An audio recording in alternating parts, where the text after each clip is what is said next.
કોર્ટમાં છૂટાછેડાનો કેસ 2 વર્ષ સુધી ચાલ્યો અને આખરે આજે છેલ્લો દિવસ હતો પતિ પત્ની વચ્ચે છૂટાછેડાનો. છૂટાછેડાનું કારણ ખૂબ જ મામૂલી, પરંતુ મામૂલી કારણને વધારીને સગા વહાલાઓએ રાઈનો પહાડ બનાવી નાખ્યો. થયું એવું, 2 વર્ષ પહેલા પતિ અને પત્ની વચ્ચે કોઈક નાની એવી વાત માટે ઝઘડો થયો. ધીરે ધીરે ઝઘડાએ મોટું રૂપ ધારણ કર્યું. પતિએ પત્નીને 2 તમાચા મારી દીધા અને પત્નીએ પણ ગુસ્સામાં પતિ તરફ પોતાનું સેન્ડલ ફેંક્યું. પતિના માથાના ભાગે જરાક એવું વાગ્યું. બંને ધારે તો મામલો ત્યારે ને ત્યારે જ એકબીજાની માફી માંગીને શાંત પાડી શકે, પરંતુ પતિએ સેન્ડલવાળી વાતને પોતાનું ઘોર અપમાન ગણી લીધું. સગા વહાલાઓએ મામલાને વધુ રગદોળ્યો. આવી હલકટ પત્નીથી તો પરિવારનું નાક કપાઈ ગયું ને આવી છે ને તેવી છે ને વગેરે વધારી ચડાવીને વાતો થવા લાગી.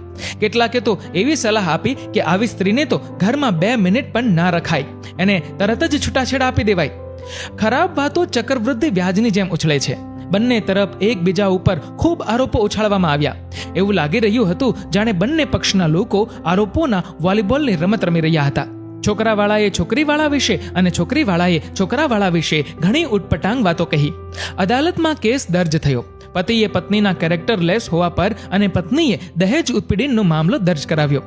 6 વર્ષના સફળ લગ્ન જીવન અને એક નાની બાળકીના માતા પિતા થયા બાદ આજે બંને વચ્ચે છૂટાછેડા થવાના હતા. પતિ પત્ની બંનેના હાથમાં તલાક પેપરની કોપીઓ હતી. બંને ચૂપ હતા, શાંત હતા. 2 વર્ષથી બંને અલગ રહેતા હતા. અદાલતની તારીખ પડતી ત્યારે જ બંનેને મળવાનું થતું. બંને એકબીજાની સામું જુએ એટલે નફરતની નજરે જ જુએ. બંનેની અંદર બદલાની ભાવના હતી. બંનેની સાથે સગા સંબંધીઓ આવતા જેમના મનમાં બહારથી દેખાતી હમદર્દીના રૂપમાં વિસ્ફોટક પદાર્થ છુપાયેલા રહેતા. બંનેના વકીલ સાથે જ રહેતા અને કોર્ટમાં શું બોલવું એના વિશે બંનેને ગોખાવતા. 2 વર્ષ આવું બધું ચાલ્યું અને છેલ્લે એ જ થયું છૂટાછેડાની છેલ્લી તારીખ. અદાલતના ફેસલામાં 15 મિનિટની વાર હતી. બંનેના પરિવારો કેન્ટીનમાં બેઠા હતા. નસીબ જોગે પતિ અને પત્ની એક જ ટેબલ પર બેઠા. સ્ત્રીએ કહ્યું, કોંગ્રેચ્યુલેશન્સ, આખરે તમે જે ઈચ્છતા હતા તે જ થયું. પુરુષે કહ્યું, તને પણ બધાઈ હો, તને પણ તલાક મળી ગયો ને, તું જીતી ગઈ. સ્ત્રીએ કહ્યું, તલાક શું જીતનું પ્રતીક છે? પુરુષે કહ્યું, તું જ કે ને. પુરુષના પૂછવા પર સ્ત્રીએ કોઈ જવાબ ના આપ્યો અને ચૂપચાપ બેસી રહી. થોડીક વાર પછી બોલી, તમે પણ મને ચરિત્રહીન કહી હતી. સારું થયું ને ચરિત્રહીન સ્ત્રીથી તમારો પીછો છૂટ્યો. પુરુષે કહ્યું, એ મારી ભૂલ હતી. મારે એવું નહોતું કહેવું જોઈએ. તારો સ્વભાવ ખૂબ જ ઉજ્જવળ છે. મારાથી તારા વિશે આવી ગંદી વાત ખબર નહીં પણ કેવી રીતે બોલાઈ ગઈ. મને ખૂબ જ અફસોસ છે. સ્ત્રી ચૂપ રહી. એક વખત પુરુષ સામે જોયું.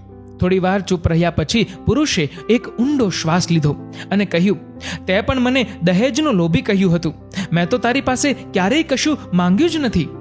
ખોટું કહ્યું હતું. એ મારી ભૂલ હતી.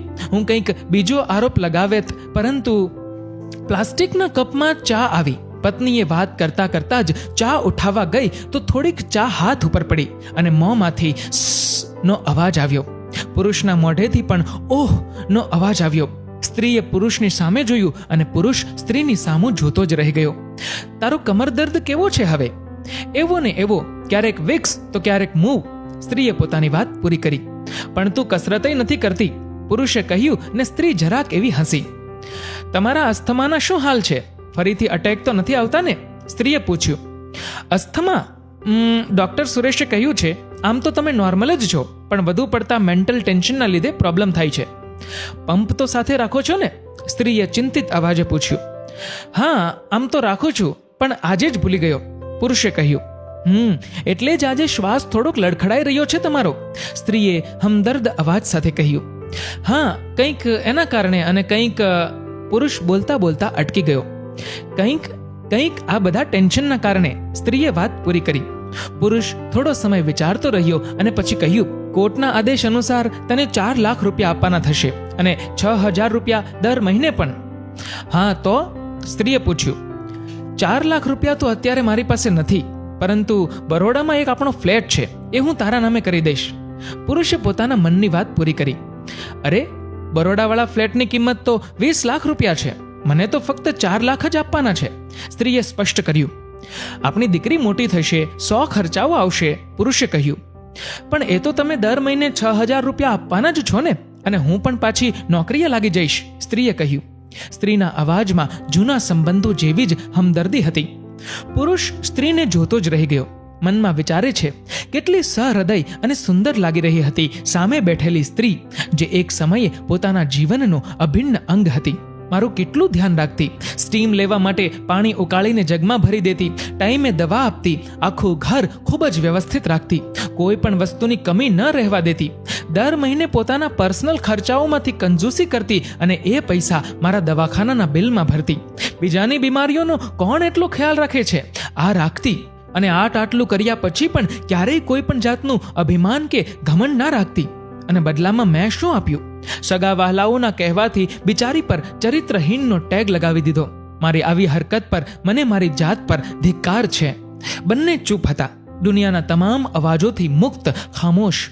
ભીની આંખોએ બંને એકબીજાને જોતા જ રહ્યા. મારે તને એક વાત કહેવી છે, અવાજમાં થોડી જીજક સાથે પતિએ કહ્યું. સજળ આંખો સાથે પત્નીએ કહ્યું, કહો. ડર લાગે છે કહેતા. ડરો નહીં, કહો. બની શકે તમારા મનની વાત મારા મનની વાત સાથે મેળ ખાતી હોય. તું મને ખૂબ યાદ આવે છે. તમે પણ. હું તને હજુ પણ એટલો જ પ્રેમ કરું છું. હું પણ. બંનેની આંખો આંસુઓથી ઉભરાઈ આવી. બંનેના અવાજ જજબાતી અને ચહેરા માસૂમ. શું આપણે આપણા જીવનને એક નવો મોડ ના આપી શકીએ? પુરુષે પૂછ્યું. નવો મોડ? કેવો નવો મોડ? સ્ત્રીએ પૂછ્યું. આપણે બંને ફરીથી એક સાથે રહીએ, પતિ પત્ની બનીને, ખૂબ સારા જીવન સાથી બનીને, એક ચાન્સ આપીએ આપણા લગ્ન જીવનને. પુરુષે પોતાની વાત પૂરી કરી. અને આ કાગળિયા? સ્ત્રીએ ડાયવોર્સ પેપર બતાવતા કહ્યું. ફાડી નાખીએ, પુરુષે કહ્યું. અને બંને પોતાના હાથમાં રહેલા ડાયવોર્સ પેપરને ફાડી નાખે છે. એકબીજાના હાથમાં હાથ નાખી મુસ્કુરાહટ સાથે ઘર તરફ પ્રયાણ કરે છે. બંને પક્ષના સગાવાલા જોઈને હેરાન પરેશાન થઈ ગયા. બંને પતિ પત્ની ઘરે પહોંચી ગયા. એ જ ઘરે જે પહેલા મકાન હતું, બંનેના સાથથી ઘર બન્યું, બંનેના મતભેદથી પાછું મકાન બન્યું, અને હવે છેલ્લે બંનેની સમજણથી પાછું ઘર બની જશે. મિત્રો, છૂટાછેડા શબ્દ સાંભળવામાં સામાન્ય લાગે, પણ જ્યારે એક સફળ લગ્ન જીવન ચાલતું હોય તેવા દંપતી અમુક મતભેદોના કારણે સગાવાલાઓની ભરમાણીમાં આવીને આવા પગલાં લે છે, ત્યારે પતિ પત્ની અને સાથે સાથે બાળકોના એક સાથે જીવન બરબાદ થઈ જાય છે. બની શકે તો એકમેકને માફ કરી શકાય તો કરજો, અને જરૂર પડે ત્યાં માફી માંગી લેજો. સંબંધોમાં ખટ્ટા મીઠા તો ચાલ્યા જ કરશે, પરંતુ સાચી સમજણથી વિચારીને નિર્ણયો લેવામાં આવે તો કોઈ સમસ્યા રહેશે નહીં.